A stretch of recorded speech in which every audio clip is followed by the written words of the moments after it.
네, 주님께서는 세례 요한에 대해서 더 거론할 것이 있으셨습니다.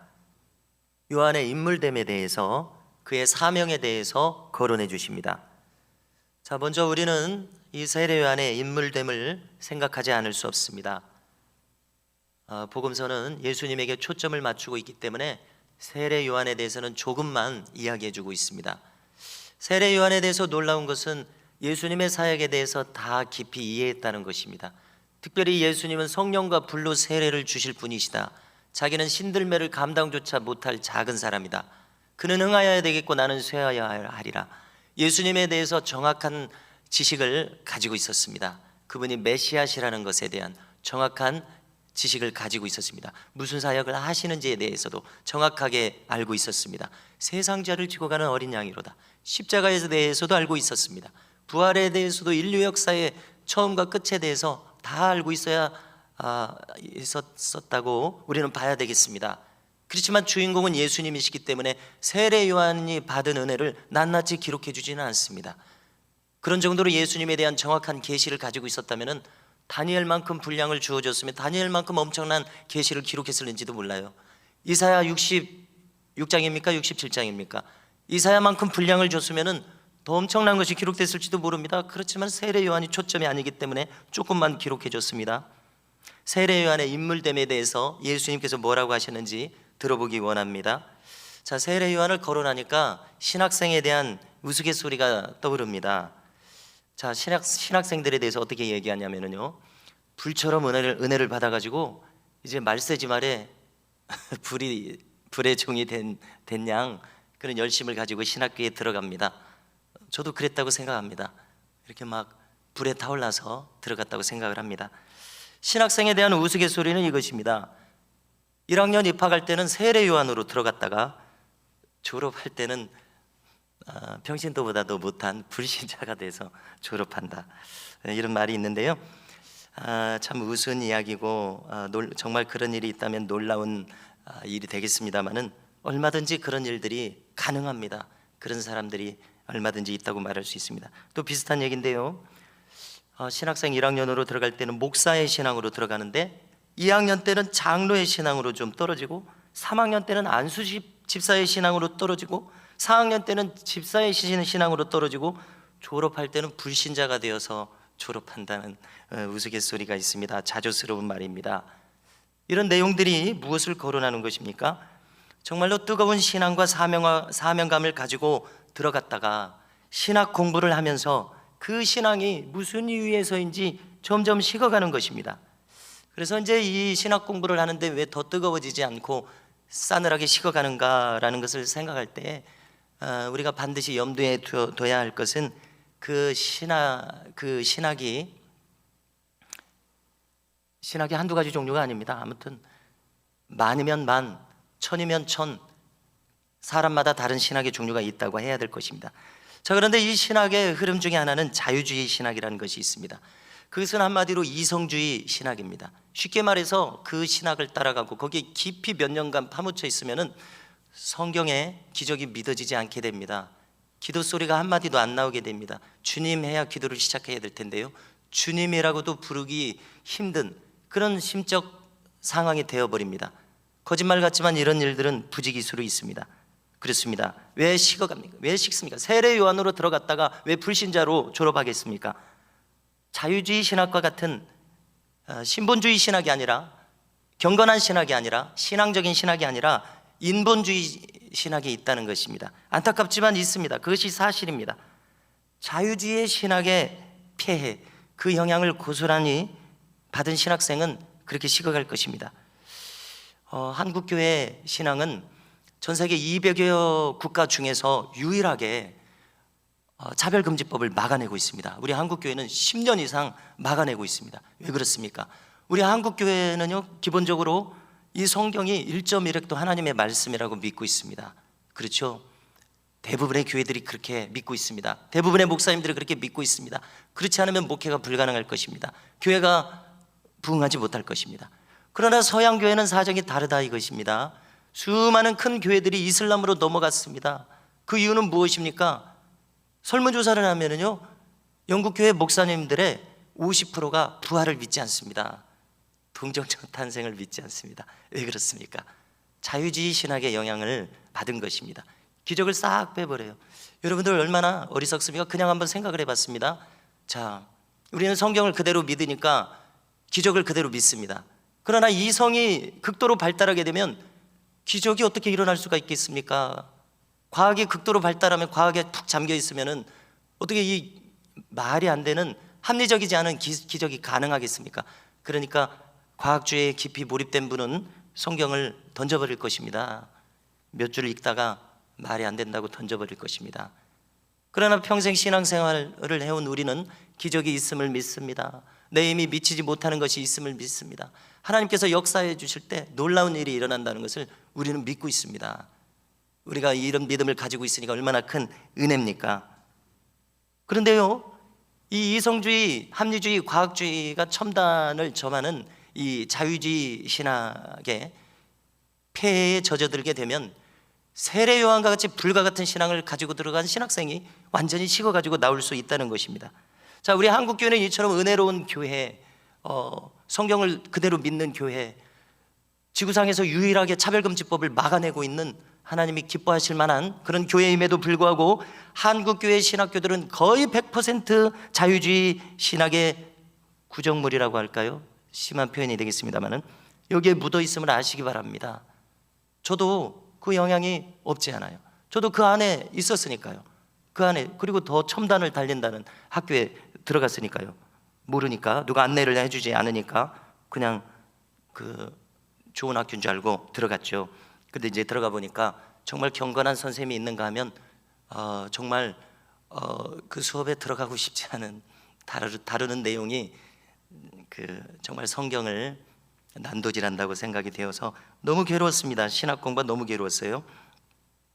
그런 이제 두 가지 요소가 다 있어요. 우리 한국교회 두 가지 요소가 다 있습니다. 그런데 자유주의 신학의 요소가 있습니다. 모든 신학생은 접하게 될 것입니다. 그렇다면요, 이 신학생이 처음에 이 세례 요한의 신앙을 가지고 들어가서 4년 7년 신학교를 졸업했을 때도 세례 요한의 신앙을 가지고 있다면, 그가 그렇게 살아남았다면 이거는 대단한 기적과 같은 일입니다. 그의 신앙이 살아있다면 말이요, 그의 신앙이 여전히 불과 같이 타오르고 있다면 이거는 하나님께서 하신 기적입니다. 그래서 저 역시 목회에 대한 열망과 이 강한 부르심 속에서 들어갔습니다마는 돌이켜볼 때 그렇게 제가 경건한 신앙을 유지하고자 노력했음에도 불구하고, 나는 신앙을 지키는 신학생이 되어야 되겠다 자임했음에도 불구하고 그 분위기에서 저도 자유롭지 못하다는 것을 저 스스로가 느끼고 있습니다. 왜냐하면 그런 생각들이 스멀스멀 떠오르니까요. 그때 배웠던, 그때 수업 시간에 배웠던, 내가 거절하면서도 드러났던 것이 떠올라요. 그래서 저에게 영향을 느끼고 있어요. 영향을 끼치고 있어요. 그렇습니다. 나도 자유롭지 못하구나. 거절했으면서도 불구하고 영향을 받고 있어요. 나도 자유롭지 못하구나. 4년 혹은 7년 동안 장기간 그러한 분위기와 또 책은 또 상당히 많이 읽게 되죠. 그러한 책들에 노출되어 있는데 어찌 자유롭겠습니까? 아무래도 영향이 있지요. 돌이켜보니까 영향이 있어요. 그래서 지금도 그런 영향들을 제가 알게 모르게 묻어 있을 것입니다. 그래서 저는 결심하기를, 그런 영향력들을 빼내고자 그 단편적인 말들, 그 논리들을 저 스스로 색출해서 뽑아내려고 나름 신경을 곤두세우고 있습니다. 왜 그러냐면요, 그런 작은 생각들이 경건을 무너뜨리더라 이것입니다. 그래서 주로 목사이겠습니다만, 목사, 교회에서 이끄는 자의 위치에 있는 사람들이 그러한 생각이 인본주의적인 생각들에 의해서 좀먹게 된다면 자기만 무너질 뿐만이 아니라 자기가 속하여 있고 이끌고 세워야 할 교회도 무너지게 한다는 것입니다. 바로 서게 하는데 힘들 것이라는 것입니다. 성도들에게 쑥물을 먹일 수 있다는 것입니다. 이 쑥물이라고 하는 것은 계시록 8장 11절에 나옵니다. 한번 보여주십시오. 자, 뭐라고 하냐면 이 별의 이름은 순쑥이라. 그러니까 이제 계시록은 상징과 비유로 가득 차 있습니다. 어느 한 장면에서는 하늘에서 유성이 쏟아져서 내려서 바다를 치는 거예요. 그러니까 어떻게 됩니까? 이 별의 이름은 쓴 쑥이라. 물의 3분의 1이 쓴 쑥이 되매 그 물이 쓴 물이 되므로 많은 사람이 죽더라. 쓴 물을 먹으니까 독이 있는 물을 마시니까 사람들이 죽더라. 이것은 영적인 것을 나타내고 있습니다. 이 쑥물은 마시지 못할 물이죠. 정말 직설적으로 오염된 물일 수도 있습니다만은 우리가 후쿠시마 원전수가 심각하다고 하죠. 그래서 그 물을 마신 물고기를 우리 식탁에 올려서 고등어라도 먹게 될까 봐 우리가 늘 걱정이지 않습니까? 또 지난 코로나의 모든 시기도 보면은 떠다니는 공기를 우리가 마실 수밖에 없는데 그 오염된 공기를 마셔서 코로나에 걸릴까 봐 우리가 노심초사했었습니다. 그런데 왜 여기 있는 이 쑥물은요, 쑥이 들어가서 쓴 물입니다. 쑥물, 이 쓴 물은 생명수물과 대립되는 개념입니다.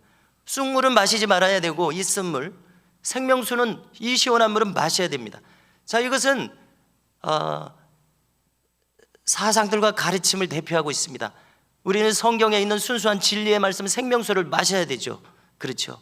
그렇지만은 인본주의적인 사상과 이성주의, 합리주의, 아무튼 하나님을 대적하게 만드는 이끄는 모든 이론과 논리들은 쓴 물이라고 할 수 있습니다. 그런 물들을 마시면은 독수가 되는 것이죠.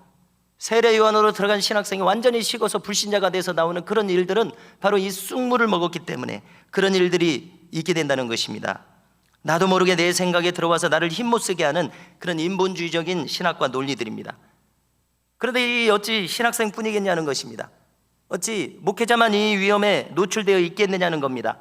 나도 모르는 사이에 병들 만큼 이 위험하고 치명적인 것이 말씀의 지도자에게만 그런 일이 있는 것이 아니라 지금 이 자리에 앉아 계신 여러분들도 언제든지 텔레비전을 통해서 어떤 매체를 통해서 또 우리가 흔히 사람들이 가질 수 있는 여러 가지 생각들을 개똥철학이라고 하지 않습니까?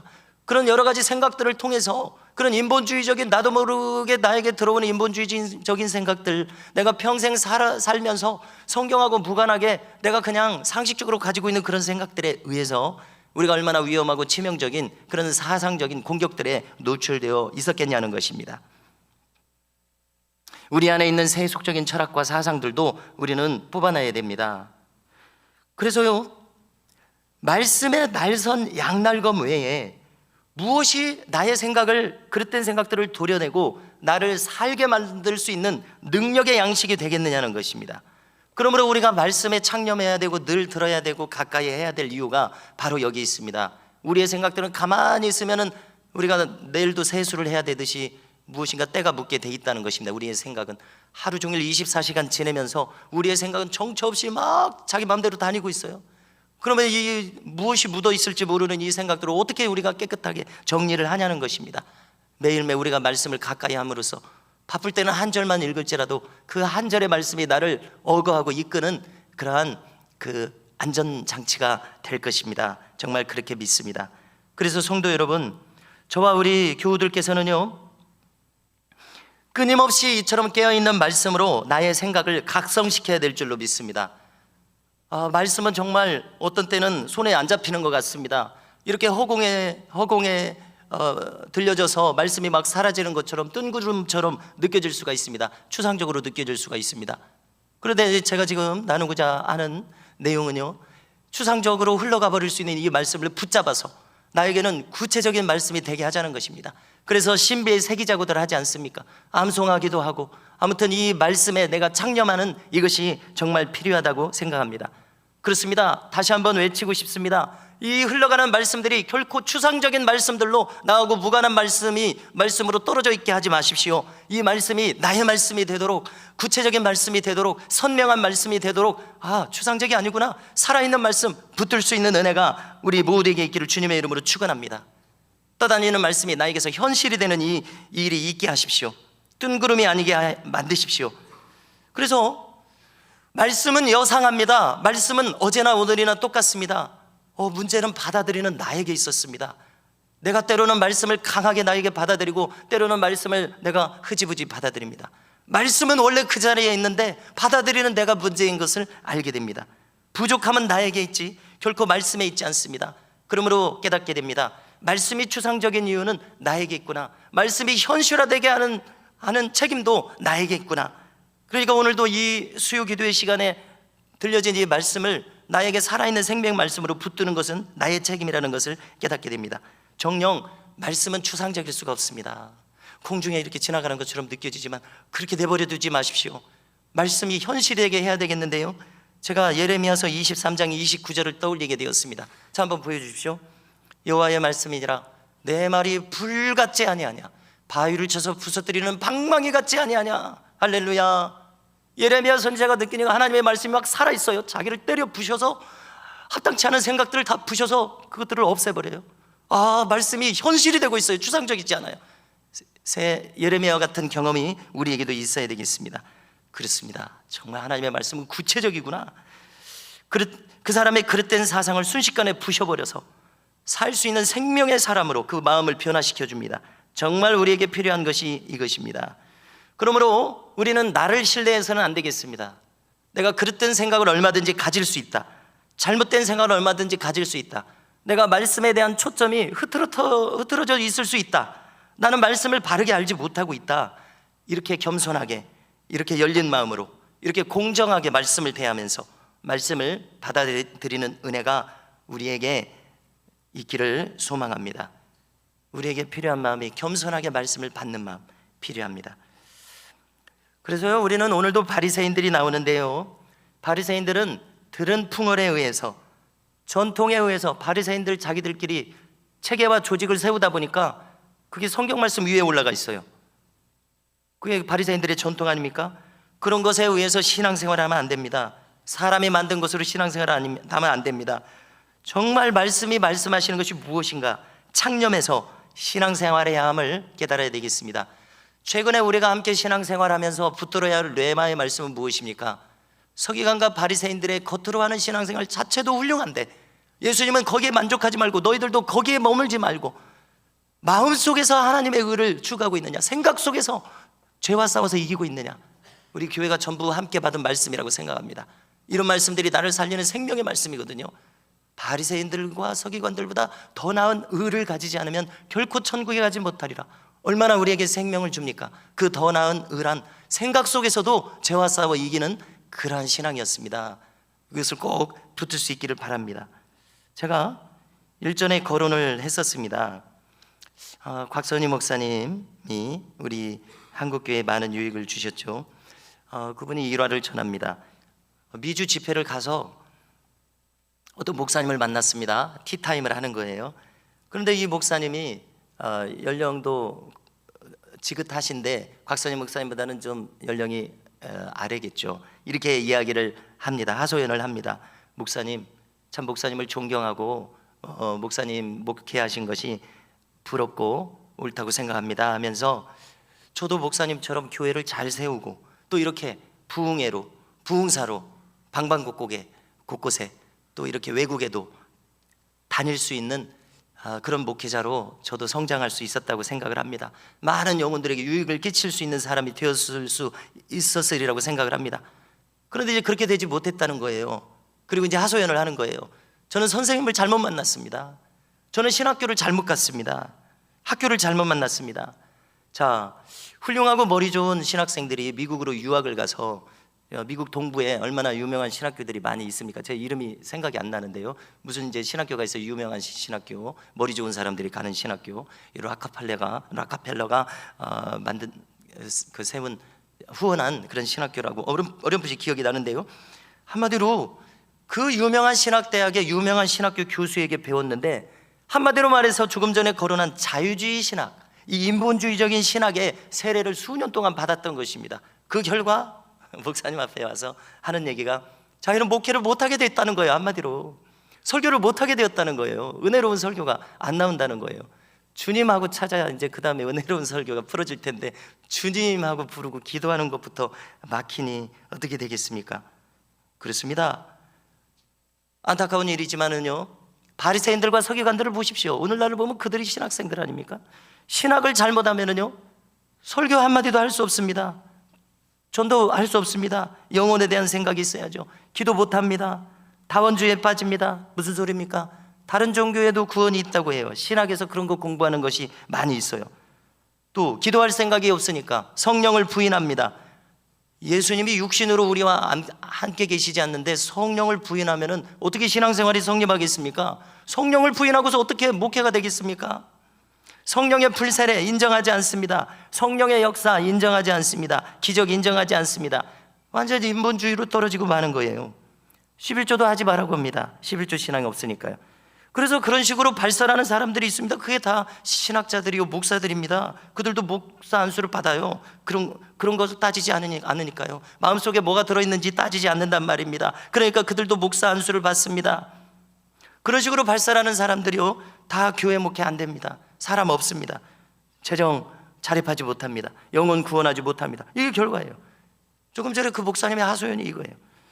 성직과 목회가 호구지책으로 전락합니다. 안타까운 일이죠. 말 그대로 어떻게 보면 사꾼조차도 훌륭한 사람인데 사꾼밖에 되지 않습니다. 사꾼도 못 됩니다. 뜬구름 잡는 이야기가 아닙니다. 이것이 현실에서 일어나고 있습니다. 그러므로 그 영혼이 살고자 한다면, 그 신학생이 살고자 한다면, 그 목사님이 살고자 한다면 어떻게 해야 됩니까? 살려달라고 해야 될 것입니다. 겸손하게 무릎을 꿇어야 될 것입니다. 주님 살려주십시오. 철저하게 자기를 낮추고 처음부터 시작해야 될 것입니다. 정말 회개하는 은혜를 구해야 될 것입니다. 살고자 한다면 그렇게 절실하고 처절하게 절절하게 하게 하나님을 찾아야 할 것입니다. 세례 요한은 이 길을 갔던 사람이라고 생각이 됩니다. 우리가 세례 요한을 주목하는 중이었습니다. 세례 요한의 사람됨과 영성이 그의 어떤 태도에 생명력이 어디에 들어있습니까?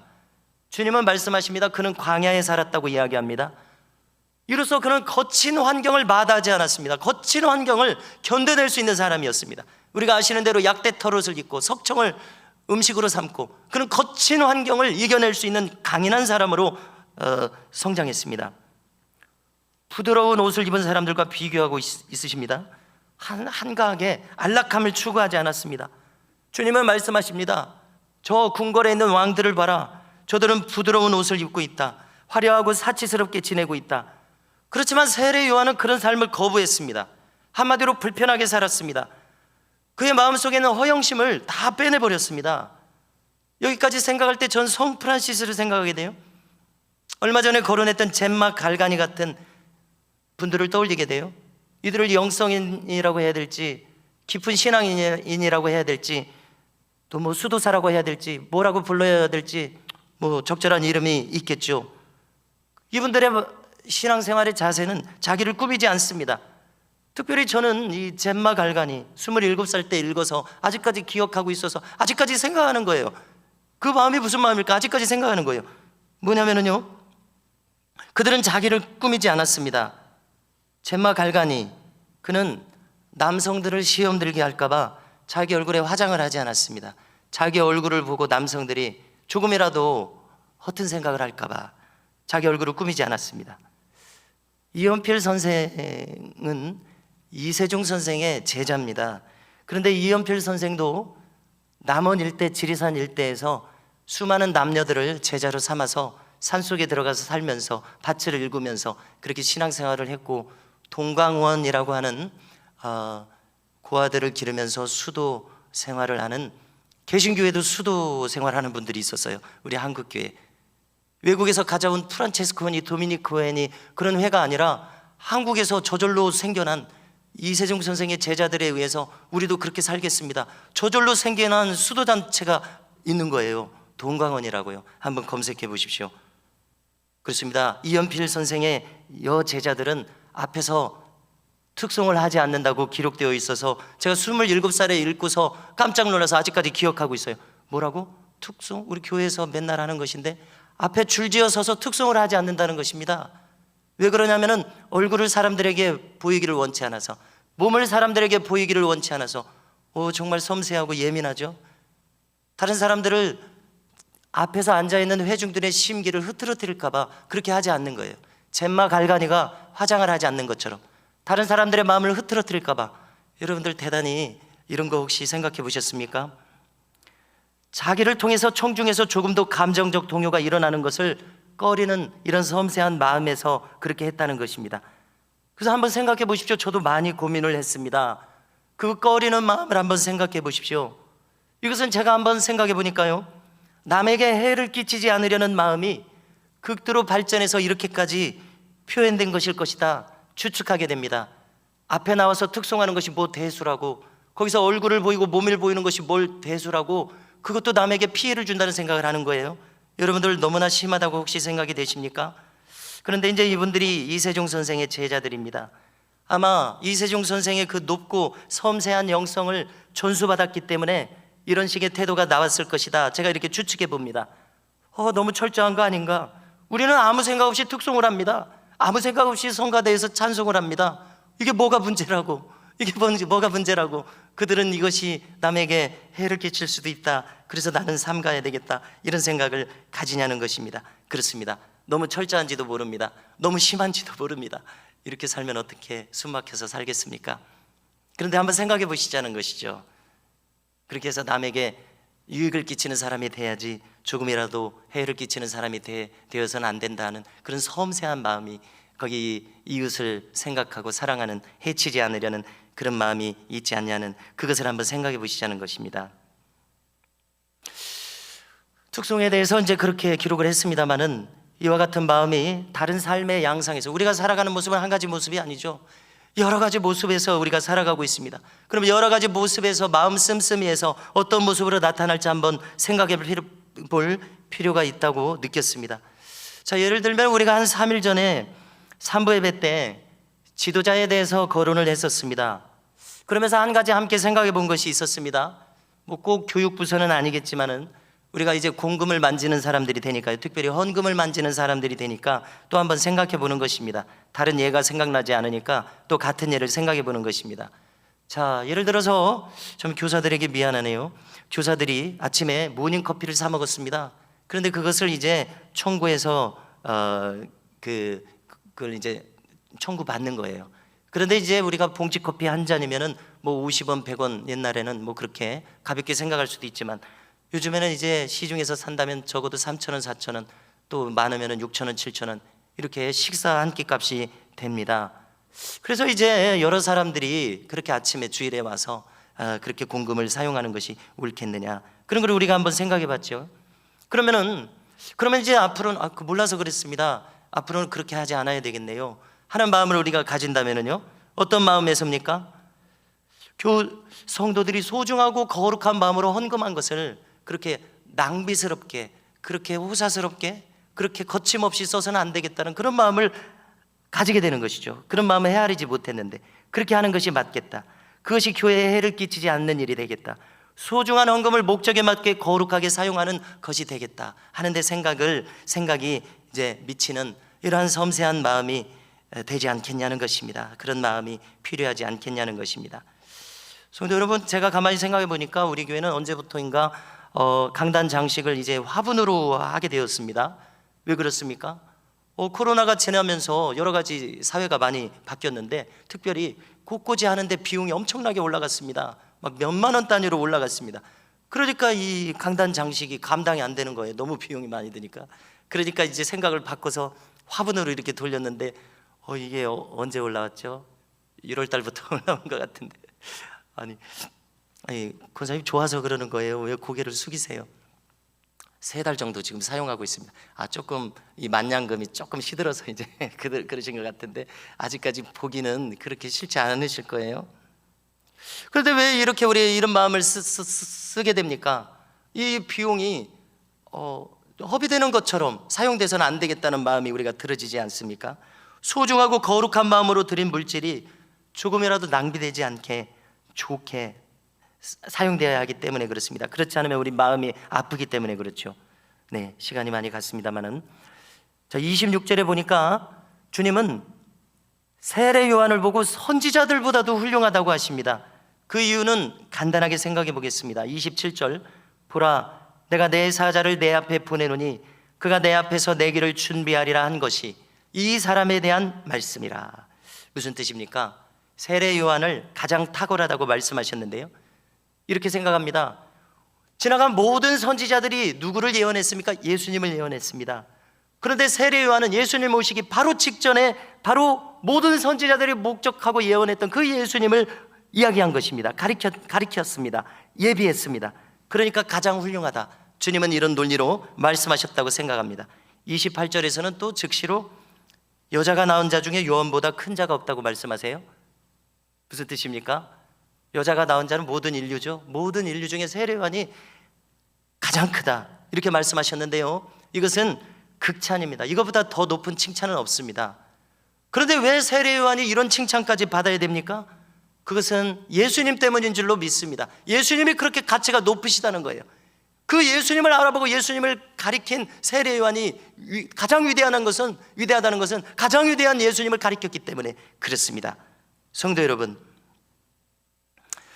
자, 여기서 우리가 바꿔 말하면요, 세례 요한이 없었으면 예수님이 오시지 않는다는 뜻입니다. 이 관점을 한번 생각해 보십시오. 세례 요한이 없었으면 예수님이 오시지 않아요? 하나님은 참 이런 점에서 재밌으신 분 같으세요. 왜냐하면 세례 요한 없어도 하나님은 메시아가 오시게 하실 수 있습니다. 십자가의 구원을 이루실 수 있습니다. 그런데 하나님께서는 구약 성경에 꼭 기록하셔서 세례 요한 아니면 안 되도록 만드셨습니다. 이것이 재밌다는 것입니다.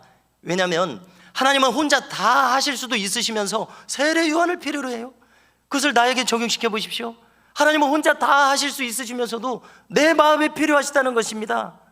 내 마음, 나의 자유의지를 가지고 너의 입술로 나를 너의 구세주라고 고백해라, 나의 예수님이라고 고백해라. 하나님은 이걸 원하십니다. 하나님은 강권적으로 역사하실 수 있는 분이십니다. 김종시가 예수님을 구세주로 고백해라, 너의 주님이라고 고백해라, 안 그러면 화가 있을 것이다, 강권적으로도 하실 수 있으세요. 그런데 제가 강요해서 예수님을 주님이라고 고백하고 있지 않습니다. 제가 자발적으로 하고 있습니다.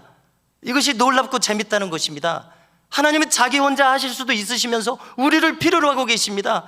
우리의 마음으로 나의 자유의지로 내가 고백하는 것을 하나님 필요로 하고 계신데, 그처럼 나의 자유의지, 나의 마음을 높이 보신다는 것입니다.